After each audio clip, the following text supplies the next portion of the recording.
오늘 본문에서 울고 있는 한 여인이 있습니다. 막달라 사람 마리아라는 여인입니다. 여인은 무덤 밖에서 울고 있습니다. 울다가 구부려서 무덤 안을 바라보기도 하면서 하염없이 울고 있습니다. 사실 막달라 마리아가 울고 있는 이유는 너무나 사랑하고 존경하는 랍비가 돌아가셨기 때문입니다. 막달라 마리아는 이 랍비에게 모든 것을 걸었습니다. 마음을 바쳤습니다.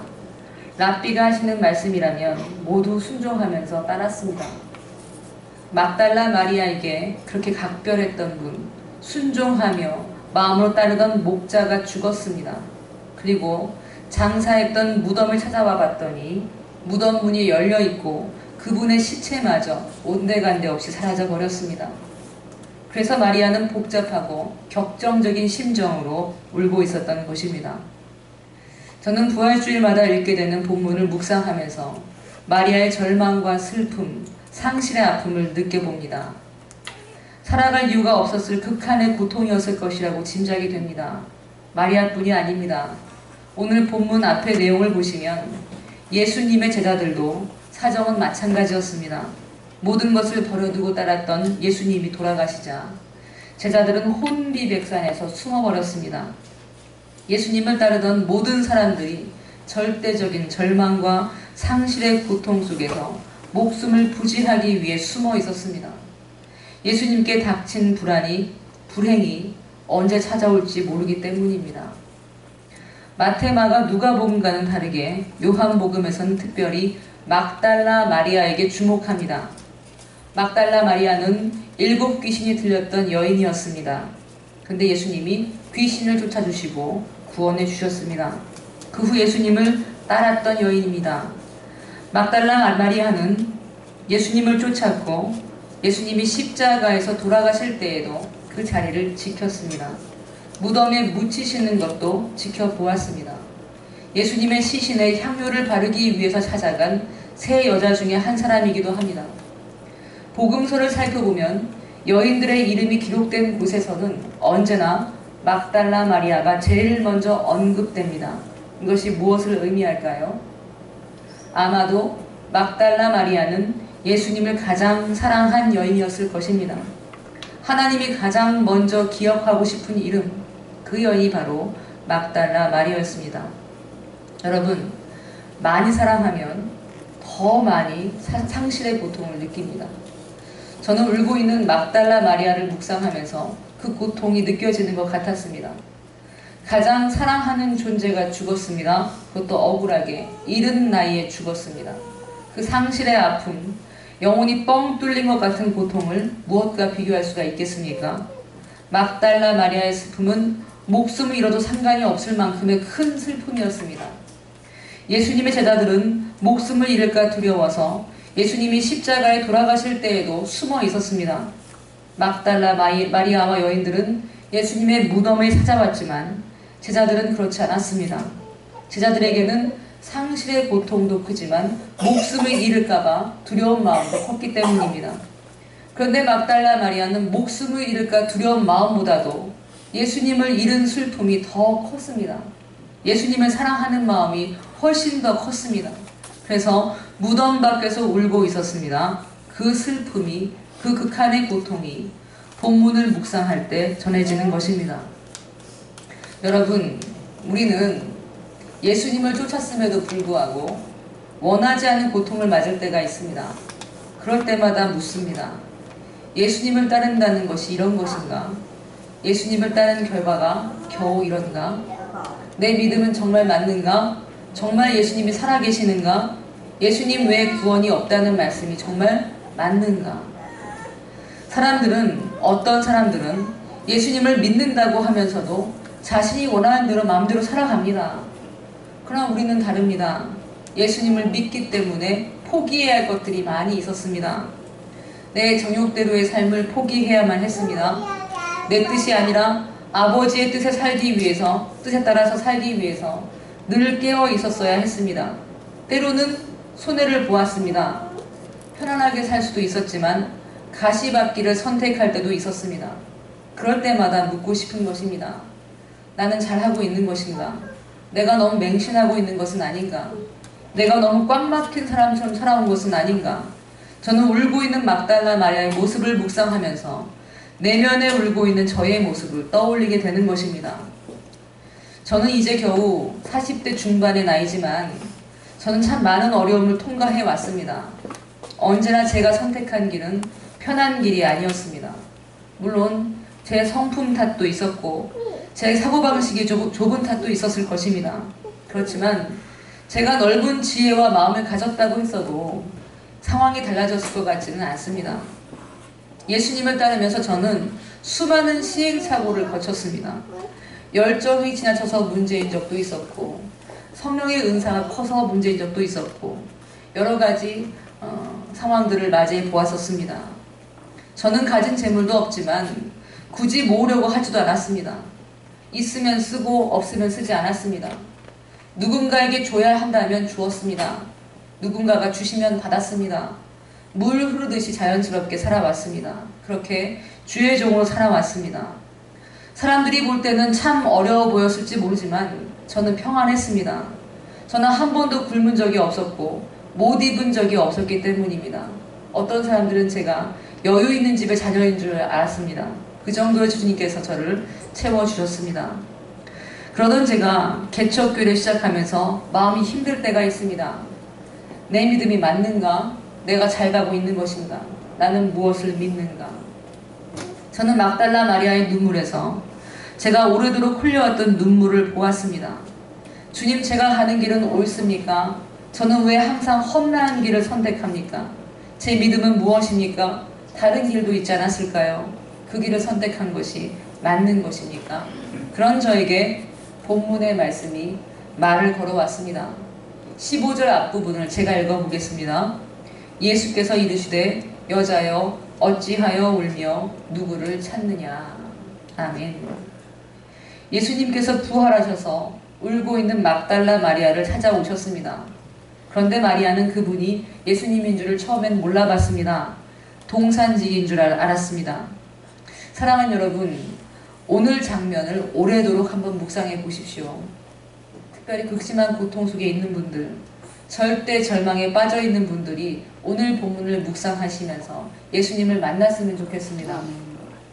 예수님은 그 무덤에 계셨습니다. 본문에서 무덤에는 흰옷 입은 천사와 예수님이 계셨습니다. 예수님은 막달라 마리아와 함께 계셨습니다. 마리아만 몰랐던 것뿐입니다. 마리아는 예수님이신 줄도 몰랐고 그래서 예수님의 시신이 어디 있는 줄 아느냐고 물었습니다. 예수님이 계셨는데도 막달라 마리아는 예수님이 계신 것을 몰랐습니다. 그때 예수님이 말씀하셨습니다. 16절입니다. 같이 읽겠습니다. 예수께서 마리아야 하시거늘 마리아가 돌이켜 히브리 말로 라보니 하니 이는 선생님이라는 말이라. 아멘. 예수님이 마리아의 이름을 부르시자 그제야 마리아는 예수님이신 줄 알았습니다. 사랑하는 여러분, 지금 하나님께서 예수님께서 여러분의 이름을 부르고 계십니다. 아멘. 우리의 눈을 마주치시면서 이름을 부르십니다. 이름을 불러주신다는 말은 그냥 단순히 이름을 부른 게 아니라 우리의 전 인격을 마주하고 계시다는 말입니다. 나의 영혼, 나의 육신, 나의 생각, 나의 마음 그 모두를 예수님이 마주하고 계십니다. 그러면서 예수님은 마리아에게 이렇게 말씀하셨습니다. 17절 말씀을 같이 읽겠습니다. 예수께서 이르시되 나를 붙들지 말라. 내가 아직 아버지께로 올라가지 아니하였노라. 너는 내 형제들에게 가서 이르되 내가 내 아버지 곧 너희 아버지 내 하나님 곧 너희 하나님께로 올라간다 하라 하시니. 아멘. 전 예수님께서 그녀의 전 인격에 주목하시면서 하신 이 말씀에서 잠시 충격을 느꼈습니다. 왜냐하면 가장 먼저 말씀하신 것이 뜻밖에도 나를 붙들지 말라 였기 때문입니다. 지금 마리아가 붙들기 원하는 것을 이제 내려놓으라는 말입니다. 마리아는 뭘 붙들고 있었을까요? 랍비입니다. 사랑하는 랍비. 지금 마리아가 붙들기 원하는 예수님의 모습을 예수님은 내려놓으라고 말씀하신 것입니다. 여러분은 어떤 모습의 예수님을 붙들고 계십니까? 우리가 절망하는 이유는 사실 내가 중요하다고 생각하는 것을 잃었기 때문에 절망합니다. 지금 마리아도 그렇습니다. 사랑하는 랍비 예수님을 잃었습니다. 늘 가까이서 뵙던 예수님, 대화를 나누고 함께했던 예수님, 병자를 치유하시고 능력을 행하시고 설교하시던 예수님, 랍비이며 선지자이신 예수님을 잃어버렸습니다. 그래서 절망했습니다. 그러나 마리아가 붙들고 있는 것은 예수님이 앞으로 주시고자 하시는 것과는 비교할 수도 없는 것입니다. 지금 붙잡고 있는 것을 내려놓아야 앞으로 받을 영광이 있습니다. 여러분은 무엇을 붙잡고 있습니까? 예수님을 통해서 소원을 이루려는 것입니까? 아니면 예수님 잘 믿으면 형통할 것 같아서 예수님을 믿고 계십니까? 세상에서 충족될 수 없는 욕구를 예수님을 통해서 충족하려고 하는 것은 아닙니까? 마리아는 예수님이 세상의 전부였습니다. 목숨을 잃어도 상관이 없을 만큼 예수님을 사랑했습니다. 그래서 제자들은 목숨을 부지하기 위해 도망갔어도 예수님의 마지막 지켰고 예수님의 시신을 찾고 있었습니다. 그러나 마리아가 붙들고 있는 예수님은 본질이 아닙니다. 마리아는 더 놀라운 예수님을 만나야 합니다. 우리의 믿음의 이유, 이 땅에서 눈물을 짓더라도 우리가 끝까지 가야만 하는 이유를 알아야 합니다. 예수님이 눈앞에 계시지 않아도 예수님이 함께 계심을 믿을 수 있는 결정적인 것을 알아야 합니다. 아멘. 사랑하는 여러분, 우리에게는 결정적인 이유가 필요합니다. 내 믿음의 정당성을 부여하는 결정적인 것이 필요합니다. 아멘. 그것이 무엇입니까? 본문은 그것이 부활이라고 말씀합니다. 사실 부활, 죽음을 이기셨다는 것은 놀라운 일은 아닙니다. 그러나 더 놀라운 일입니다. 그러나 더 중요한 것은 죽었다가 다시 살아났다는 것이 왜 놀라운 일이 되는 줄을 알아야만 합니다. 나사로도 죽었다가 살아났습니다.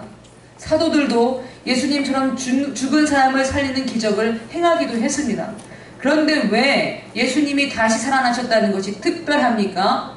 그것을 알아야 한단 말입니다. 그에 대한 답이 17절에 있습니다. 17절을 다시 한번 같이 읽겠습니다. 예수께서 이르시되 나를 붙들지 말라. 내가 아직 아버지께로 올라가지 아니하였노라. 너는 내 형제들에게 가서 이르되 내가 내 아버지 곧 너희 아버지 내 하나님 곧 너희 하나님께로 올라가라 하라 하시니. 아멘. 예수님은 마리아를 부활의 전령사로 삼으시면서 뭐라고 말씀하셨습니까? 제자들에게 내가 다시 살아났다고 일러라 이렇게 말씀하지 않으셨습니다. 다시 살아났다고 말해줘라 이렇게 얘기하지 않으시고 뭐라고 하셨습니까? 내가 곧 내 아버지 즉 너희 아버지 내 하나님 너희 하나님께로 올라간다 그것을 전하라고 하셨습니다. 다시 살아나신 것이 왜 우리에게 믿음의 이유가 됩니까? 다시 살아나신 예수님이 하나님께로 돌아가시기 때문입니다. 요한복음 1장 1절에는 이렇게 말씀합니다. 태초에 말씀이 계시니라 이 말씀이 하나님과 함께 계셨으니 이 말씀은 곧 하나님이시니라. 아멘. 예수님은 본디 어디에 계셨습니까? 하나님과 함께 계셨습니다. 요한복음 1장 18절도 이렇게 말씀합니다. 본래 하나님을 본 사람이 없으되 아버지 품속에 있는 독생하신 하나님이 나타내셨느니라. 아멘. 예수님은 본디 하나님 아버지 품속에 계신 분입니다. 하나님과 함께 하시는 분입니다.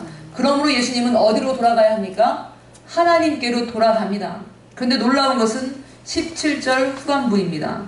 내가 내 아버지 곧 너희 아버지 내 하나님 곧 너희 하나님께로 올라간다 하라 하시니. 아멘. 예수님은 하나님 아버지께로 돌아가시는데 예수님의 아버지가 곧 누구의 아버지라고요? 우리의 아버지. 예수님의 하나님이 곧 누구의 하나님이요? 우리의 하나님이라고 말씀하신 것입니다. 사랑하는 여러분, 이것은 무엇을 의미합니까? 예수님이 하나님께로 돌아가시기 때문에 우리도 하나님께로 돌아간다는 말입니다. 예수님이 살아나셨기 때문에 우리도 살아난다는 뜻입니다. 우리는 우리의 인생을 가르쳐 주시는 랍비 예수님을 믿는 게 아닙니다. 예언자 예수님을 믿는 것이 아닙니다.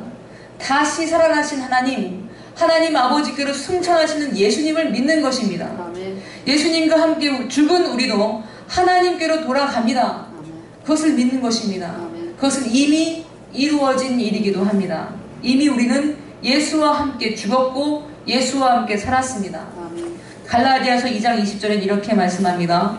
내가 그리스도와 함께 십자가에 못 박혔나니 그런즉 이젠 내가 사는 것이 아니요 오직 내 안에 그리스도께서 사시는 것이라. 이제 내가 육체 가운데 사는 것은 나를 사랑하사 나를 위하여 자기 자신을 버리신 하나님의 아들을 믿는 믿음 안에서 사는 것이라. 아멘. 이미 예수 그리스도와 함께 죽은 우리는 예수 그리스도와 함께 살았습니다. 그런데 왜 우리에게 부활의 능력이 나타나지 않습니까? 부활의 능력이 왜 가시적으로 드러나지 않습니까? 골로새서 3장 3절부터 4절을 제가 읽겠습니다.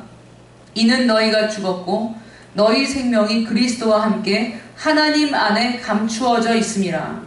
우리 생명이신 그리스도께서 나타나실 그때에 너희도 그와 함께 영광 중에 나타나리라. 아멘.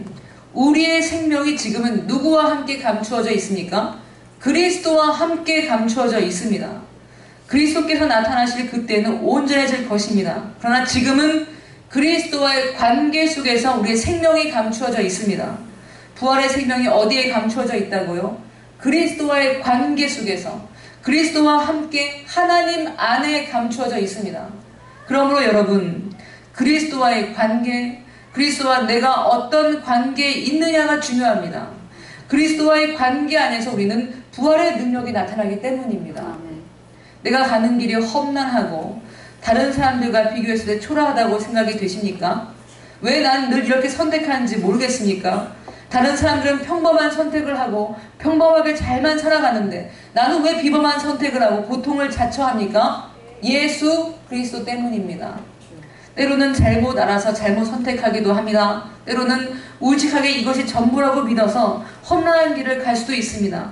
그러나 우리가 그 길을 간 것은 예수 그리스도를 따르기 위해서였습니다. 그리스도를 따르고 그리스도 안에 있기 위해서 선택한 모든 험난한 여정이 의미 없는 것이 절대로 아니라는 말씀입니다. 우리는 삶을 평탄하게 살아가는 법을 알려주는 랍비 예수님을 따르는 것이 아니기 때문입니다. 예언자를 따르는 것이 아닙니다. 우리가 따르는 예수님은 부활의 주님이십니다. 우리에게는 생명이 있습니다. 그 생명은 감추어져 있습니다. 그 생명은 우리가 그리스도 안에 있을 때, 그분과의 관계 속에 있을 때, 수많은 선택 중에서 옳다고 여겨지는 그것을 위해서 험난한 선택을 했을 때, 그리스도께서 기뻐하신 일이라고 믿고 했던 그 모든 일들 속에서 그 생명이 드러나기 때문입니다. 사랑하는 여러분, 예수님이 아버지라고 부르는 하나님 아버지가 우리의 아버지입니다. 예수님의 하나님이 우리의 하나님입니다. 그것이 무엇을 의미합니까? 우리는 예수님과 같이 하나님의 자녀라는 말입니다. 요한복음 1장 12절엔 이렇게 말씀합니다. 영접하는 자, 곧 그 이름을 믿는 자들에게는 하나님의 자녀가 되는 권세를 주셨으니. 아멘.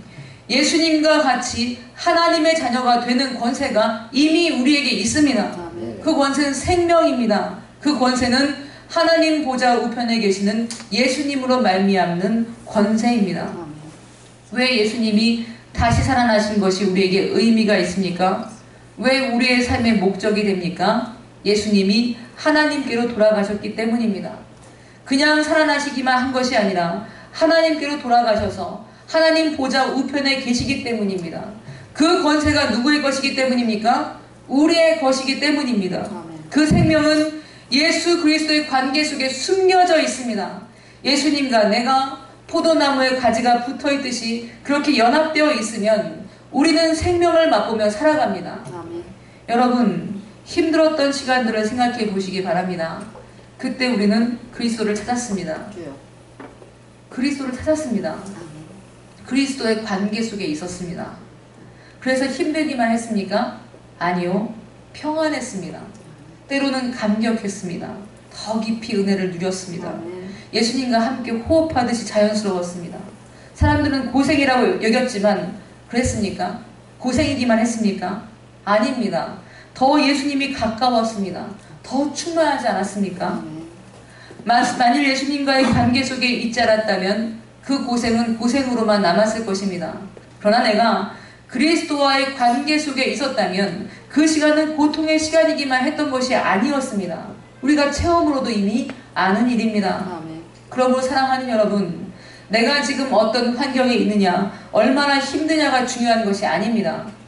내가 그리스도 안에 있느냐, 그래서 내가 생명을 맛보며 살아가고 있느냐가 중요합니다. 내 선택이 어땠든지 내가 그리스도와 함께 있다면 그것으로 충분합니다.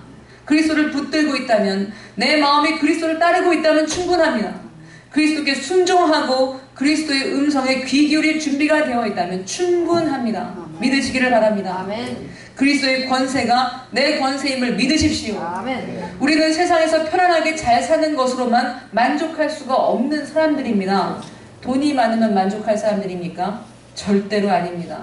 우리는 그런 것에 만족할 수가 없습니다. 만족이 되어지지 않는 존재입니다. 그렇게 타고났습니다. 사람의 마음엔 빈 공간이 있다고 했습니다. 오직 예수님이 아니면 채워지지 않는 공간입니다. 돈과 명예, 권력, 쾌락은 있을수록 나를 병되게 합니다.